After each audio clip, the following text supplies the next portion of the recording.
respectable keynote speakers, Dr.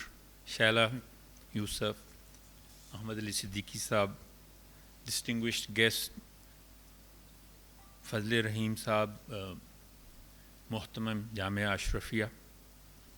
مجھے جو ہے سب لوگوں کا خاص طور پہ شکریہ ادا کرنا ہے، لیکن سب سے پہلے اللہ تعالیٰ کا شکریہ ادا کریں الحمدللہ رب العالمین کہ یہ جو ایک event we have been able to organize it despite difficulties in international travel, and even in general there is a lot of fear due to the coronavirus.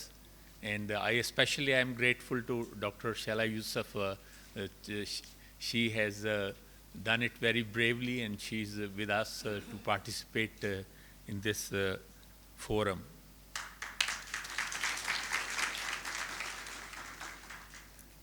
So, but obviously, like all participants, we are grateful to them because it is with the participation of the people that this forum becomes useful. I appreciate the effort which has been put in by Director, Institute of Islamic Banking, and the faculty members. We are grateful to the co-sponsors of this event. And we hope that our effort, inshallah, will contribute to the promotion of interest-free banking in Pakistan. Thank you very much.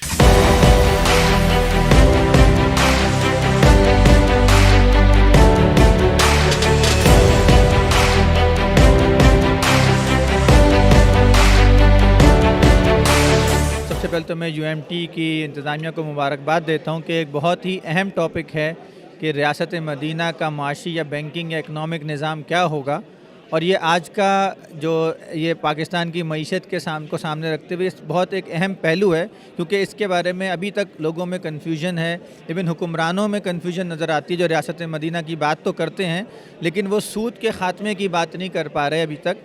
اگر ریاست مدینہ بنانی ہے تو سود کا خاتمہ اس کا لازمی عنصر ہے، اور اس کے اوپر بہت زیادہ توجہ حکمرانوں کو دینی چاہیے.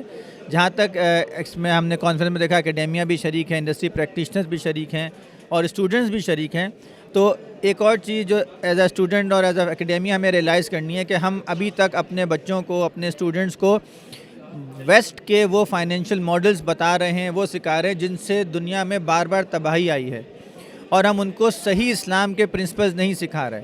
تو یہ ایک کہتے ہیں سول سرچنگ کرنی چاہیے اکیڈیمیا کو، اپنی کریکشن کرنی چاہیے کہ اگر ہم ایک فائنینشیل سسٹم ویسٹ کا پڑھائیں بھی تو اس کو اس کی خرابیوں کے ساتھ پڑھائیں تاکہ لوگوں پہ لوگ اس کو سمجھ سکیں اور اس کی برائیوں سے بھی ان کو آگاہی ہو، اور پھر ان کو متبادل کے طور پہ جو اسلام کا معاشی نظام ہے، بینکنگ کا نظام ہے، وہ پڑھایا جائے تاکہ جب وہ پریکٹیکل دنیا میں آئیں تو ایک جائز طریقے سے اپنے بینکنگ کو، اپنے فائنینس کو، اپنی اکنامک ایکٹیویٹیز کو وہ مینیج کر سکیں. آپ کے یہاں ماشاء اللہ اسلامک فائنینس کے اوپر کام ہو رہا ہے، تو اس کام کو آپ تمام بزنس گریجویٹس کو اس نالج سے اکوپ کریں تاکہ کوئی بھی آپ کا جو گریجویٹ ہے جب وہ باہر نکلے تو اس کو پتہ ہو کہ ویسٹرن نظام کی خرابیاں کیا ہیں اور اسلام کا متبادل نظام جو کہ ویسٹرن نظام سے کئی گنا بہتر ہے وہ کیا ہے، اور اس کو کیسے ہم اس ملک میں امپلیمنٹ کر سکتے ہیں. یو ایم ٹی میں پہلے بھی متعدد بار حاضری ہوئی ہے، گلوبل فورم اکنامکس اور اسلامک فائنانس پر جو ہوتا ہے. U M T Islamic finance اور بینکنگ میں بہت اچھا کام کر رہا ہے. اسلامی بینکنگ 1990 کی دہائی میں شروع ہوئی تھی. اس وقت بہت ہی ابتدائی مرحلے پر تھی، لوگوں کے اندر آگاہی بھی بہت کم تھی. ہمیں یاد ہے کہ جب لوگوں سے ہم بات کرتے تھے اسلامی بینکنگ کے حوالے سے تو حیران ہو کر لوگ پوچھتے تھے کہ بینکنگ بھی کیا اسلامی ہو سکتی ہے. تو لوگوں کے لیے یہ تصور ہی بڑا عجیب تھا اور بہت مشکل سے قائل کرنا پڑتا تھا. لیکن اس وقت پچھلے 20-25 سالوں میں اسلامی بینکنگ نے اپنے آپ کو منوایا ہے، گلوبل لیول پر بھی اور پاکستان کی لیول پر بھی. اب اس کو بزنس کمیونٹی کے لیے مزید فیزیبل بنانے کے لیے اور شریعہ کمپلائنس کا معیار مزید بہتر بنانے کے لیے انوینشن لانے کی ضرورت ہے. مزید دریافت کی ضرورت ہے، مزید بہتریاں پیدا کرنے کی ضرورت ہے۔ اس میں جہاں بینکرز کا کردار ہے، پریکٹیشنرز کا کردار ہے، وہیں اکیڈمیا کا کردار بہت زیادہ اہم ہے، اس لیے کہ جب بھی کوئی پریکٹیشنر انوینشن کرے گا تو اس کو ایویلیویٹ کوئی نہ کوئی سکالر کرے گا، کوئی نہ کوئی اکیڈمیشین کرے گا۔ جو یو ایم ٹی ہے یہ بینکنگ پریکٹیشنرز کو اور اکیڈمیشنز کو ایک سطح پر لاتی ہے، دونوں میں رابطہ کراتی ہے۔ اس کی بنیاد پر ہمیں امید ہے کہ اسلامی بینکنگ کا معیار وقت گزرنے کے ساتھ ساتھ بہت بہتر ہوتا چلا جائے گا۔ ہمیں امید ہے کہ اللہ تعالیٰ مزید بہتری پیدا کریں گے۔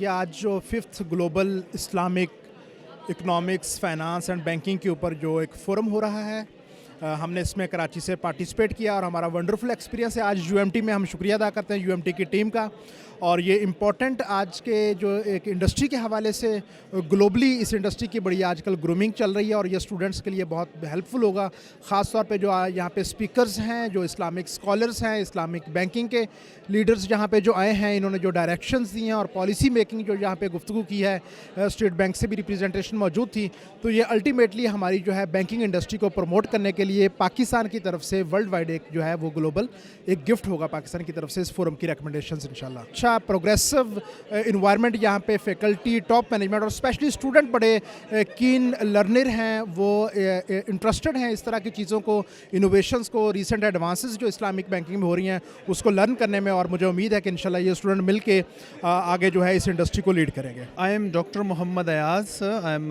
assistant professor at the Institute of Islamic Banking and Finance, and I am the co-conference convener of this conference, that is the 5th Global Forum on Islamic Economics, Finance and Banking. I am here at the department since 2017, and this is my third conference that we consecutively organize.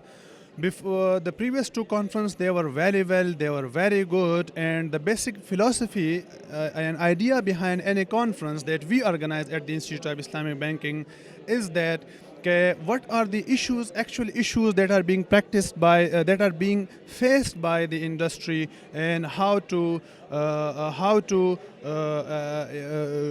overcome those issues, and how to further enhance the banking and finance practices, Islamic banking and finance practices in Pakistan.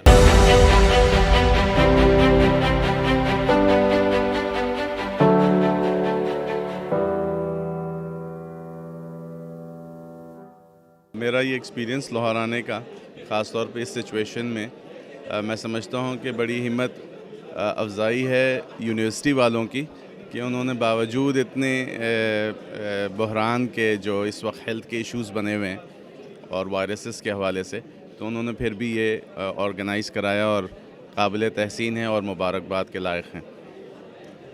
جو یہ conferences کا انعقاد ہے، میں سمجھتا ہوں کہ ماشاءاللہ سے یو ایم ٹی نے بہت اس پہ سبقت حاصل کی ہے، اور وہ اسلامک فائنانس اینڈ بینکنگ کو کافی پروموٹ کر رہے ہیں۔ انہوں نے مختلف پروگرامز، ایم ایس کا، پی ایچ ڈی کا، اور اب شاید بیچلرز لیول پہ بھی انہوں نے سٹارٹ کر دیا ہے، تو یہ ایک اچھی پیش رفت ہے۔ اس سے جو اسٹوڈنٹس کی ایک تو اویئرنیس، پھر جب یہ فائنینشیل سیکٹرز میں جا کے سرو کریں گے تو ان کو ان اینڈ آؤٹ اپنے اسلامک پرنسپلز معلوم ہوں گے، جس کے تحت وہ بہت اچھی طرح سے انڈسٹری کو سرو کر سکتے ہیں۔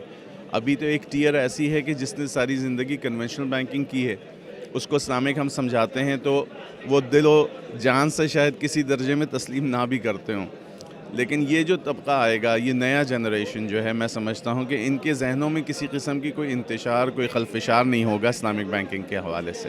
ایک اچھی پیش رفت ہے اور اللہ تعالیٰ اس کو کامیاب کرے۔ السلام علیکم، I'm Professor Dr. Rehana Kausar, Chairperson, Department of Commerce, Bahadur Dikia University, Multan. I'm here to attend this conference and it's a wonderful experience. I'm attending this conference from the last 3 years. Regularly I'm the presenter of this conference. currently, I think it's the theme is very good. That is related to the green banking, and green banking is one of the goal of sustainability. And you know very well that we all are working on SDGs, and Pakistan, being the developing country, is has started us to follow these SDGs, and green banking, both the green banking, the demand side and the supply side. And I'll talk in the panel discussion as well, and I hope that this theme will create lot of awareness in all the participants and all the other universities, that how we should behave to promote our country, to increase the strength of our country towards the SDGs. And I'm really thankful to the UMT for this conference, and in this scenario, and they have adopted it, and working on this, the major theme, which is the theme of Islam, which is the theme of SDG, which is the theme of our country as well.